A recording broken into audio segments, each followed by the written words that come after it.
लोग जानेंगे नरेशन के बारे में। नरेशन को हिंदी में कहते हैं कथन। कथन नरेशन से हमारे कक्षा 10 के एग्जाम में, बोर्ड परीक्षा में या फिर इंटर में भी क्वेश्चन आते हैं।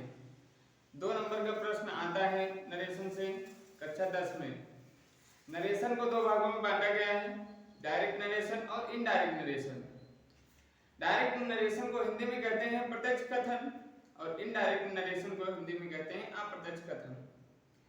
डायरेक्ट नरेशन में जो इन्वर्टेड कॉमास के पहले का जो भाग होता है उसे रिपोर्टिंग वर्ब कहा जाता है, और जो इन्वर्टेड कॉमा के अंदर का भाग होता है उसे रिपोर्टेड स्पीच कहा जाता है। तो आइए हम जानते हैं कि नरेशन होता क्या है। सबसे पहले हम पढ़ेंगे नरेशन। नरेशन के बारे में पढ़ेंगे आज। तो नरेशन को हम लोग हिंदी में कहते हैं कथन।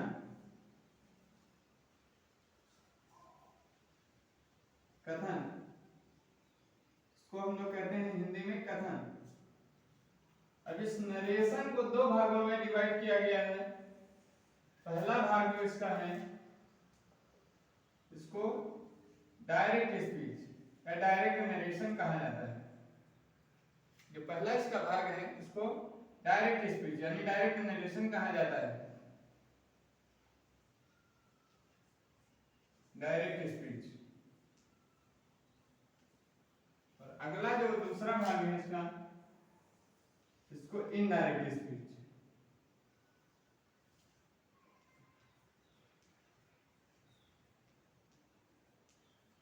दूसरे भाग को इनडायरेक्ट स्पीच कहते हैं।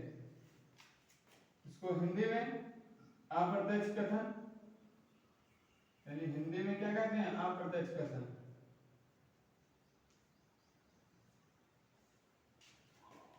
अप्रत्यक्ष कथन कहते हैं।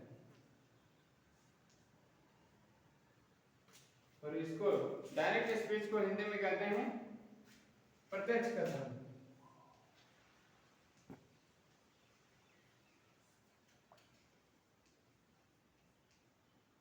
इसको प्रत्यक्ष कथन कहा जाता है।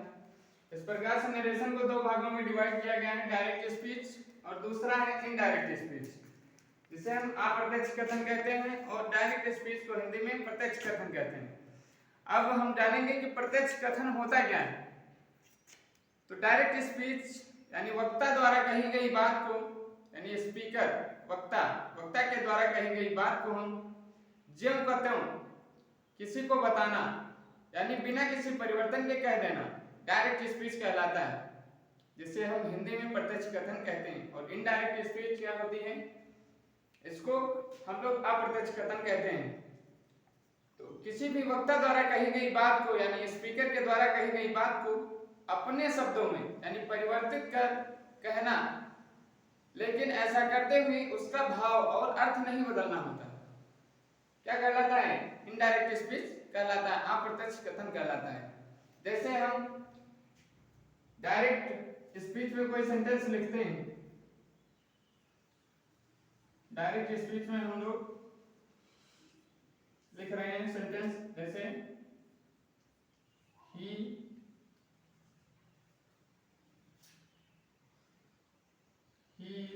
said to Mohan,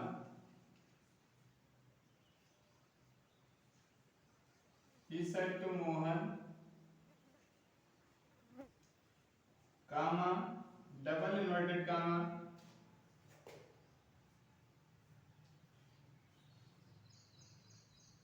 the boy is very poor.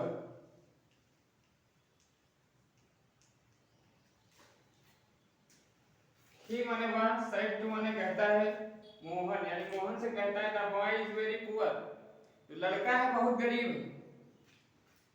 तो ये रिपोर्टेड स्पीच कहलाता है। जो इन्वर्टेड कॉमा के अंदर का भाग है इसको आरएस यानी शॉर्ट फॉर्म में हम रिपोर्टेड स्पीच कहते हैं, यानी आरएस कहते हैं। और इस वाले भाग को क्या कहते हैं, आरवी यानी जो इन्वर्टेड कॉमा के पहले का भाग होता है इसे हम लोग रिपोर्टिंग वर्ब कहते हैं, और जो इन्वर्टेड कामास के अंदर का भाग है इसे रिपोर्टेड स्पीच कहा जाता है। सामान्यतः जो परिवर्तन होता है रिपोर्टेड स्पीच वाले भाग में ही होता है।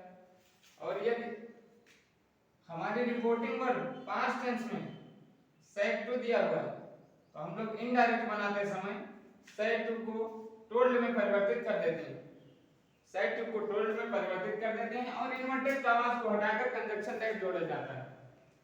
बाकी उसके टेंस में परिवर्तन करते हैं तो आइए हम लोग बनाते हैं इनडायरेक्ट। इसका इनडायरेक्ट कैसे बनाते हैं जानेंगे। इनडायरेक्ट तो ही का जब करता हूं ही रहेगा, साइड टू को टोल्ड में परिवर्तित किया जाएगा और मोहन, मोहन हमारा ऑब्जेक्ट है, मोहन हो जाएगा, इन्वर्टेड कामास हट जाएगा और यहां पर कंजंक्शन जुड़ जाएगा यानी दैट का प्रयोग होगा, दैट। फिर क्या हो जाएगा, the boy is very poor. हमारी जो रिपोर्टेड स्पीच है प्रेजेंट टेंस में जब इनडायरेक्ट बनाएंगे तो हमारी रिपोर्टेड स्पीच जो है पास्ट टेंस में चली जाएगी। The boy was very poor, बच्चा वह कहता था कि जो बच्चा था यानी लड़का था वो बहुत गरीब था। बस आज के लिए इतना ही, धन्यवाद।